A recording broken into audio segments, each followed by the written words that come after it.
Let's all sing together. Whoever you are, we welcome you. Wherever you come from, we welcome you. Whomever you love, we welcome you. Whomever you love, we welcome you.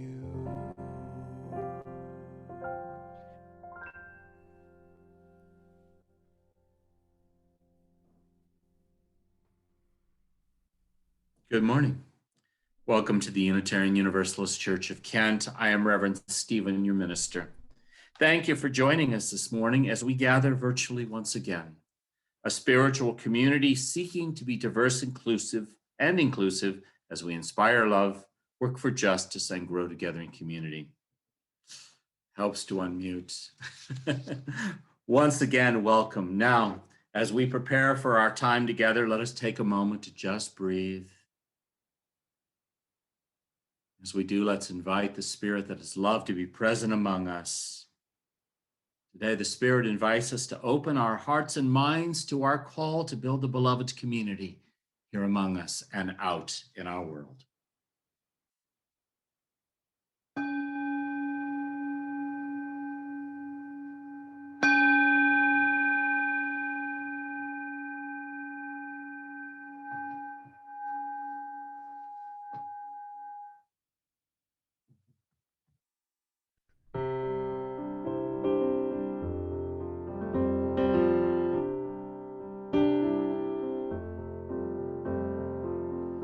What if each voice is connected? What if each sound moves into the middle? What if our boundaries fall unprotected? What is the answer given to the riddle? What if a smile could break a fist? What if the road just ended with a kiss? What if the journey is loving one another? What if each moment felt like this? Whose democracy you living in? Whose revolution is American? Who's gonna save us our freedom? I don't know, but I've been troubling. I don't know, but I've been troubling. What if the money falls into the river? What if the package just don't get delivered? What if the battle moves so far away? What if freedom came to stay? Whose democracy you living in? Whose revolution is American? Who's gonna save us our freedom? I don't know, but I've been troubling. Where is my country? I've been here waiting. When will my soldier return? Where are my fathers? What would they say? Where would they tell me to turn? Let each voice make a difference. Let our love break down this fence. Let our nation regain respect. Make our challenge to connect. Whose democracy you living in? Whose revolution is American? Who's gonna save us our freedom? I don't know, but I've been troubling. I don't know, but I've been troubling. I don't know, but I've been troubling.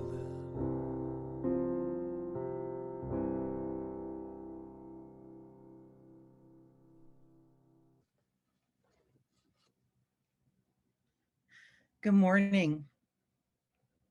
As I was exploring our question today, for now what, I was reminded of an experience in grad school.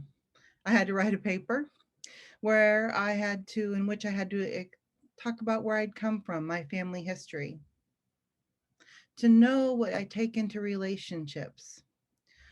What came from that experience, and what I came to understand is that this seemingly simple task was more difficult than I had anticipated. In fact, it was only after a good friend read my completed paper that I became aware of how I shared my story. It was through her kindness and compassion that I realized I had happily claimed the enjoyable aspects of my story. Unintentionally, I had forgotten parts of my story that offered challenges. My feeling of surprise startled me. Forgetting story themes I deemed not as palatable as others had minimized and diminished my story. This awareness I now think of as a plot twist, an opportunity to enrich my story by restorying. While we are unable to change the past, I could change how I experienced my past. Through restorying, I became the author of my story. My story was not something that happened to me, but my story was mine. Restoring resulted in a feeling of liberation and an experience of healing as I asked myself, now what? As we, a congregation and a community, come together today and ask, now what? May we remember that we are authors of our story, restoring and liberating our voices from our past, creating sacred space in the present. May our restoring give rise to our experiences, enabling us to shine the light on our full story, experience liberation and healing, so that as we answer now what, we can hold ourselves and others accountable, knowing that as a community, we are part of a larger whole. We join Unitarian Universalists across the country in lighting a chalice. It's a sign of life's beauty and wonder, a symbol of peace and hope, an invitation to continue our ongoing search for the light of truth within us and among us, and a reminder that we are all interconnected in the great web of existence, of which we are each a beloved part. As I light our shared chalice, I invite you to light your home chalice.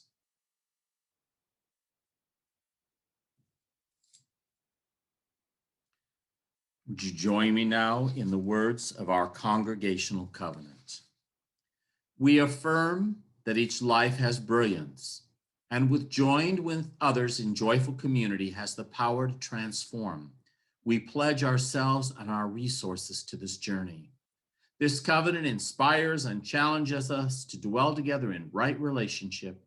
We promise to extend hospitality, nurture community for all ages, encourage spiritual growth, honor diversity, and practice kindness. Universalism teaches us that there is a love holding all of us. And in that spirit of love, we are able to express what it means to be human, where the joys and sorrows of who we really are and are becoming are shared. So now we take time to call to mind the joys and sorrows that come with living, to hold one another in the spirit of care and compassion, to turn inward for a few moments to connect with the love that is the very heart of life itself, and to reflect on life's mysteries. I invite you now to use the chat box to share your joys and concerns with one another. Eden Craver-Dean shares her excitement to see behind the scenes at church and a little bit nervous about talking in church. Eden will be sharing a poem the RE children wrote with us, and I know she'll do a great job. Thank you, Eden. Bonnie Harper sends a happy birthday to her grandson Jackson, who turned 1 yesterday. Happy day. Oh, Katie Grigg Miller sends birthday greetings to Swanee Venida. Happy birthday, Swanee. Kat Holt says we need so many more COVID vaccines in Portage County to meet the need. Oh, may those come through. Marion Yeagler shares the joy that my daughter, the nurse, got both shots, and my daughter, the teacher, got her first. It's good news. Jules shares happy birthday wishes for Oli and Delilah, who are 15 today. Thank you, everyone, for these joys you've shared, for these concerns, the worries, the things you have on your hearts this morning. In the spirit of the love holding us, let's take a few moments of silence now to hold those we've named in our hearts and minds, to send healing, energy, and peace where it is needed, to share the joy that is present, and to remember how interconnected we are with one another and with life itself. Let's enter our silence.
Paying it forward is not such a new idea, nor is it ever too late to do what we can do to ensure a bright future, to plant seeds, to create for future generations.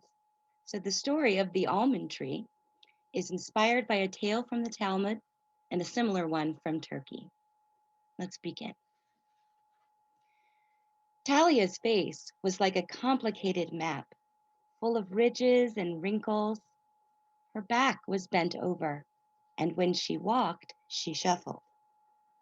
Still, she had a twinkle in her eye, and she always had a kind word for neighbors, her children, her grandchildren, and her great-grandchildren.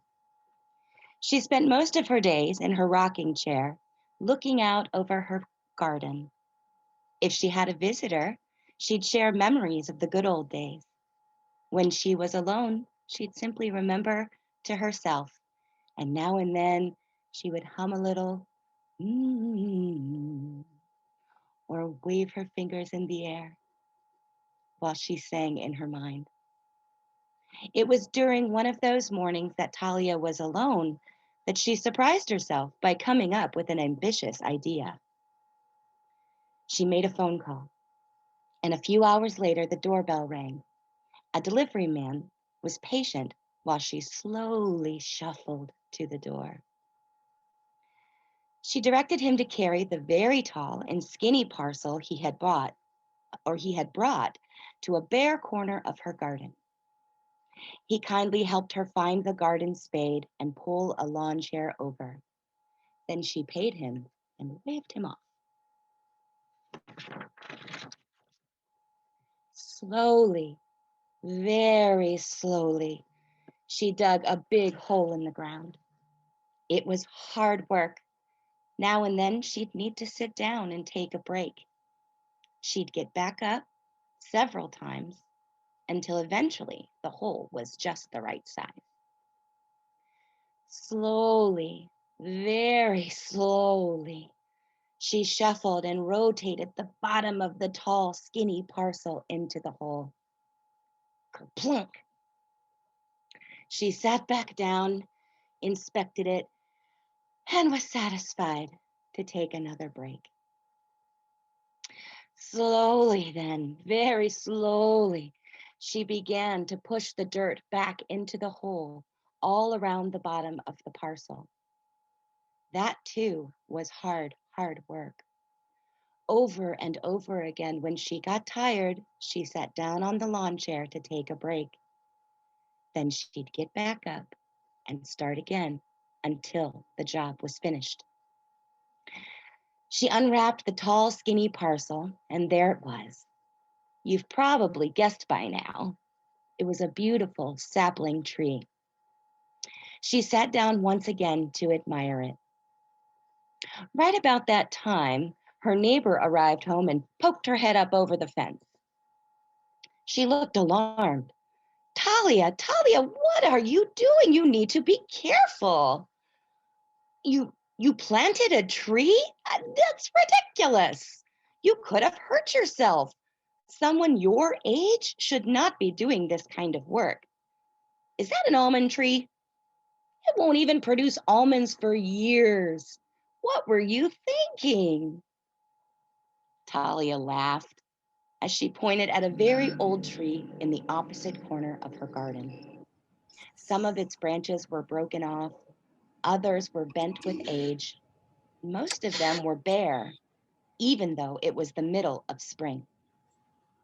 She said, "Oh, now, I am like that old almond tree right over there.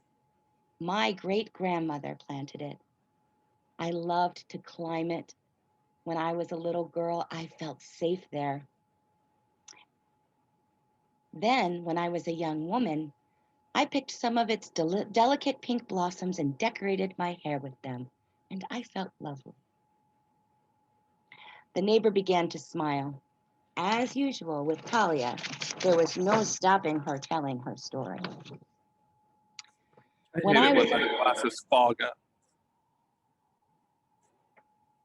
was a mother, she continued, I picked the almonds, roasted them to perfection, and served them to my family. When I was a grandmother, I rested in the shade of the almond tree and it soothed me. Now I am a great-grandmother. Talia was looking very dreamy as she continued. I have lots of time on my hands. I sit and I remember as I look out my window. And mostly, I'm happy with my life.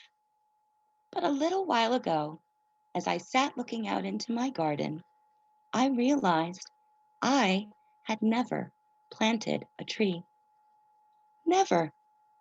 And that didn't seem right to me. You have great-grandchildren? Said the neighbor. Yes, exclaimed Talia, and they need an almond tree. Of course, laughed the neighbor, as she pledged to herself to do something for her great-grandchildren too, even though she did not have any yet. I wonder what that will be for her.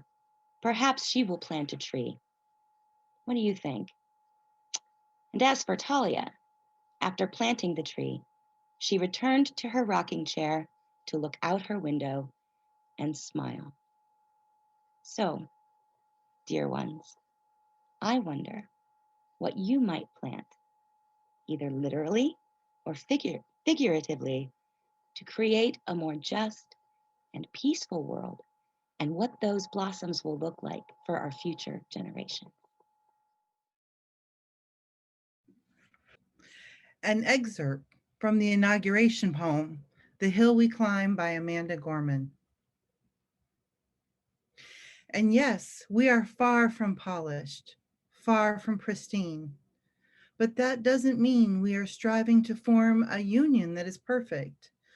We are striving to forge a union with purpose, to compose a country committed to all cultures, colors, characters, and conditions of man. And so we lift our gazes not to what stands between us, but what stands before us. We close the divide because we know to put our future first. We must first put our differences aside. For while we have our eyes on the future, history has its eyes on us. This is the era of just redemption. We feared its inception. We did not feel prepared to be the heirs of such a terrifying hour. But within it, we found the power to author a new chapter, to offer hope and laughter to ourselves. So while once we asked, how could we possibly prevail over catastrophe? Now we assert, how could catastrophe possibly prevail over us?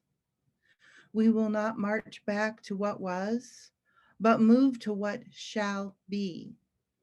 A country that is bruised but whole, benevolent but bold, fierce and free. We will not be turned around or interrupted by intimidation, because we know our inaction and inertia will be the inheritance of the next generation. Our blunders become their burdens. But one thing is certain: if we merge mercy with might and might with right, then love becomes our legacy. For our next reading, I wanted to give it an introduction, proper introduction. A few weeks ago, during our Justice January session in RE, the children and I listened to Amanda Gorman's poem. We gave it a lot of consideration and spoke about it. We talked about how art is activism, how poetry and music and creativity are just as important aspects of justice work as marching and working out in the world. Then we went on to listen to music that was inspired by Amanda Gorman's poem, music by Leah Morris. The children reflected on that song. Out of that, we talked about how these art forms create ripples. The poem created the song, and the song, what would it create? Our children created a poem as well to keep that ripple, that wave going. So I'd like to invite Eden Craverdine to read the poem the children wrote to keep the wave going.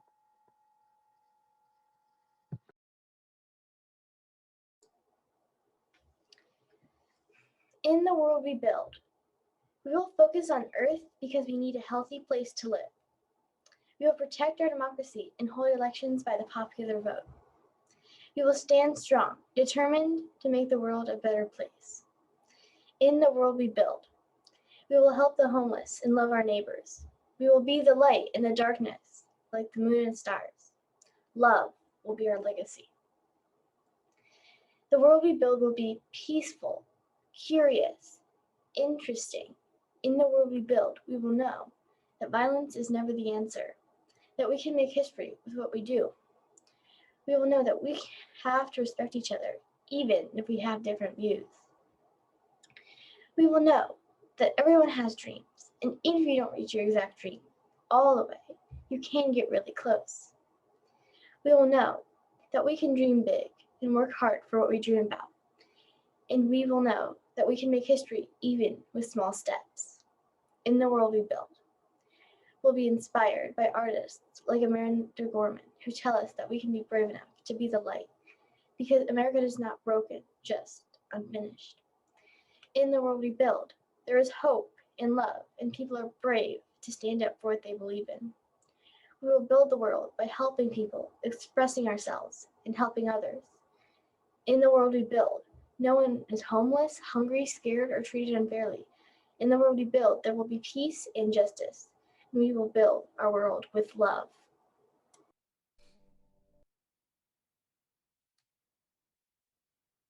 In the spring of 1992, when 4 policemen were acquitted on charges of brutality after beating Rodney King, Los Angeles erupted in riots.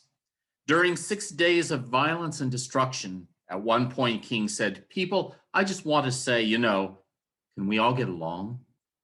Almost 30 years later, we remember his words as, "Can't we all just get along?" Words that seem so timely given the current state of our country, along with the litter of campaign posters and yard signs. There is the wreckage of friendships torn apart, family relationships that have been strained or destroyed, a country so divided it may be impossible to unify again, people clinging to conspiracy theories, the fear of violence and more uprisings against the government, a deadly pandemic still raging, an economy in tatters, white supremacy groups openly parading themselves, norms of civility and communication shattered. Although I am fiercely hanging on to hope, I struggle and I've often felt fearful about our future, and I know you do too. I've grieved over the hatred we've seen, the violence, the intolerance, the walls built to keep others out, both literally and figuratively. But I've also labeled those whose views oppose mine as wrong, and have been smug in my belief that they just need to be enlightened. I struggle to understand those claiming to be Christians who say they follow Jesus, but seem to have forgotten his call to love and care for the poor, the vulnerable, the stranger, the orphan. But I've failed to love my neighbor, especially those whose ideas and beliefs don't match mine. I've been worried, angry, and confused, and you've told me that you have too. It's all complex and exhausting. I have a lot of questions, beginning with, now what? Now what as a nation? Is healing or unity possible? Is there common ground we can find with those who have very different ideas and beliefs? What about people who have used violence as a response to conspiracy theories and false information about the election? How are they to be held accountable?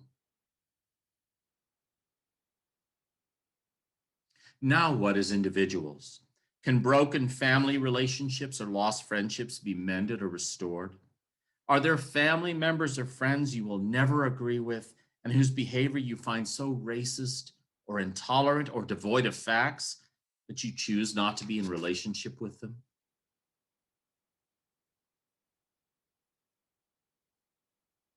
Now what as Unitarian Universalists?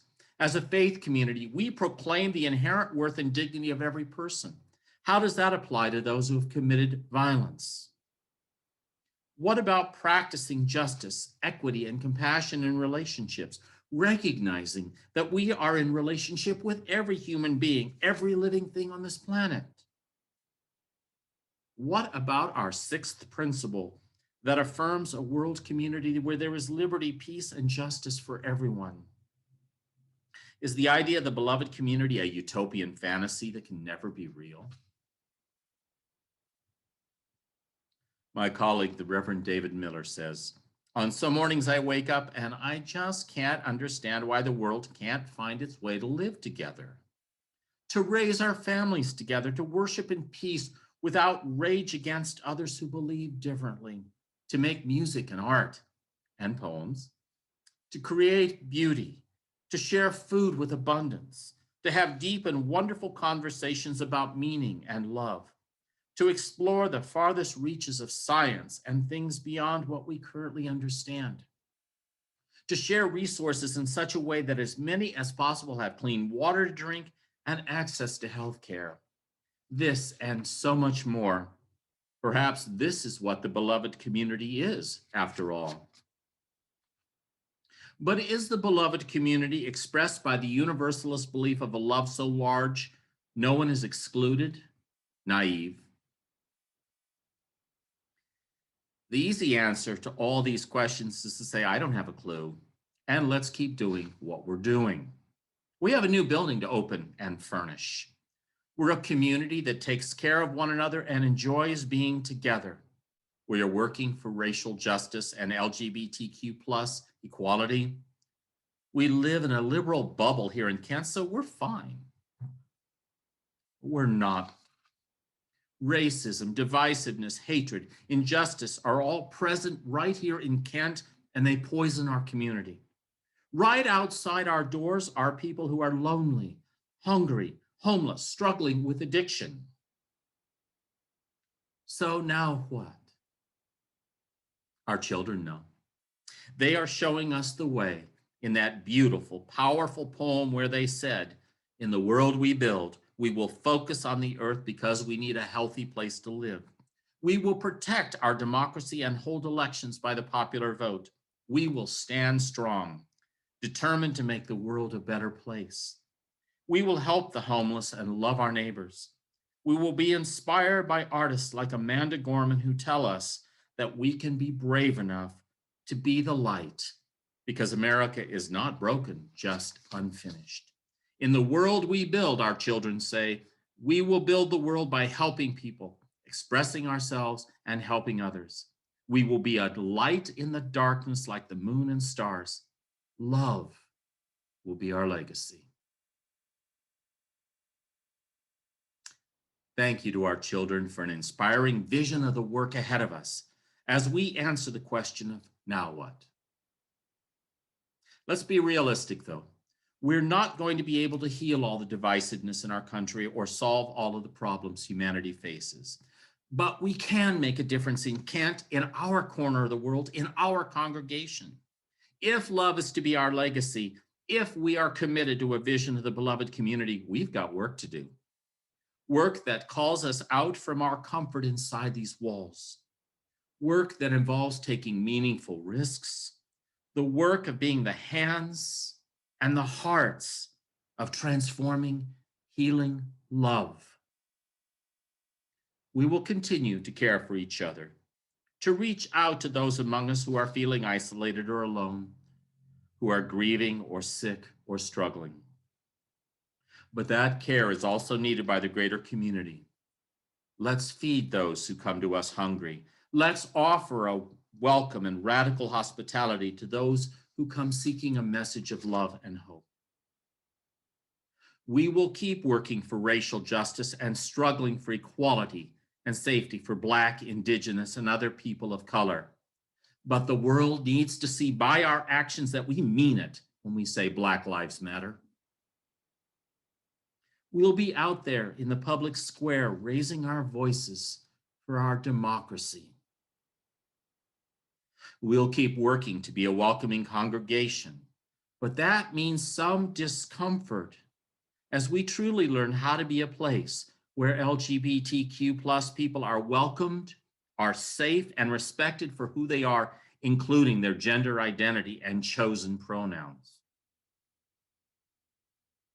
Our new social hall will be a house of service to others, a holy space that helps us live out our 7 principles, which are themselves a means toward beloved community, a home for healing ourselves and our earth, a place where we gather to partner with others in our community to serve those who have need of everything we have to offer.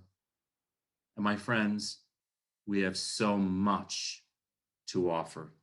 Gifts for the body, gifts for the spirit, gifts for a life more abundant for all. The only limits we have are our imaginations, our energy and commitment, and our willingness to share our gifts and the light of love with the world. Today, my invitation to you as we wrestle with the question of now what is to keep the faith. Let's not give in to despair or hopelessness or fear or give up. Let's hold the bold, daring dream of the beloved community in front of us so that ultimately love is and love will be our legacy. May it be so, and together, let's make it so. Amen. Now I invite us into a few moments of silent reflection.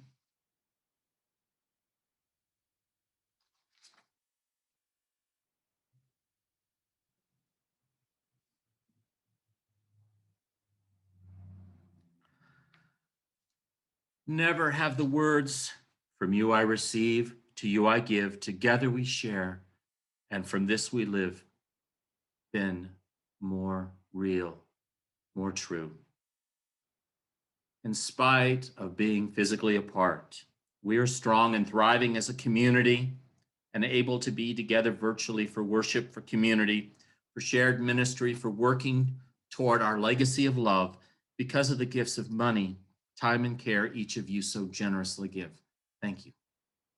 To help others in our community thrive, we also give to agencies and organizations in Kent and beyond that serve those in need.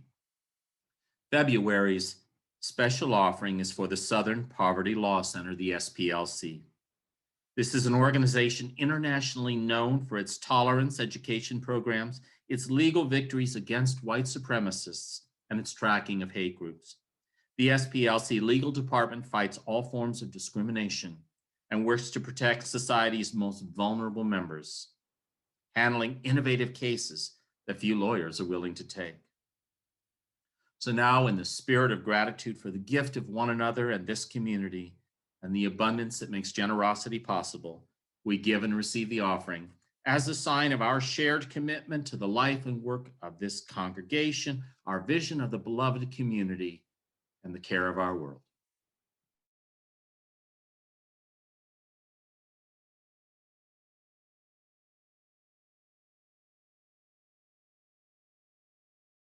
There is always a light when we are ready to see it.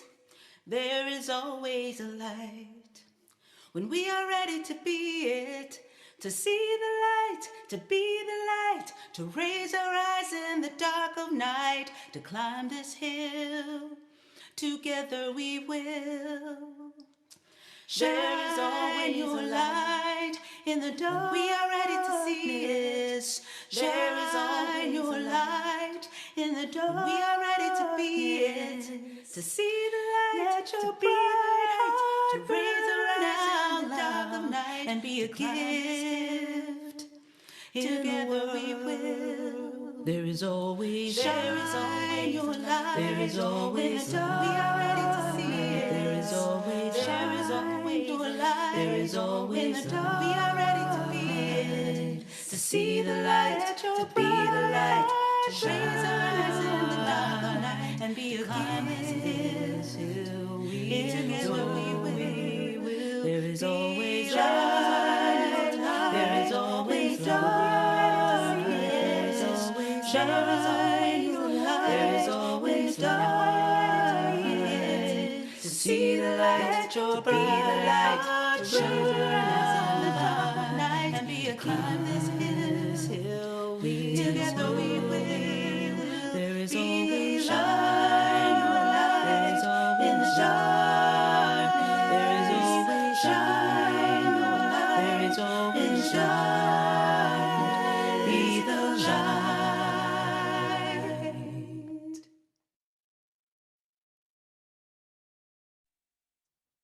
Now, to bring our time of worship to its close, it is time to extinguish our chalice. I invite you to extinguish your home chalice as I extinguish our shared chalice, and I invite you to join in the words for extinguishing our chalice. We extinguish this flame, but not the light of truth, the warmth of community, or the fire of commitment. May we carry these in our hearts and minds until we are together again.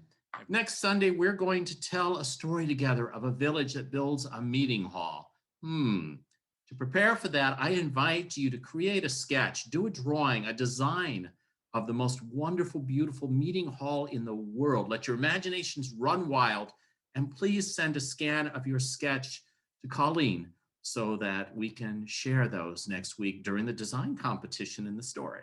So I can't wait to see what you create together. These are the words, once again, of our religious education children. In the world we build, we will focus on the earth because we need a healthy place to live. We will protect our democracy and hold elections by the popular vote. We will stand strong, determined to make the world a better place. We will help the homeless and love our neighbors. We will be a light in the darkness like the moon and the stars. Love will be our legacy. And now, renewed in our vision of who we are called to be together and our commitment to let love be our legacy, let us go forth in peace and hope to continue inspiring love, seeking justice, and growing together in community. May it be so. Blessed be. Amen.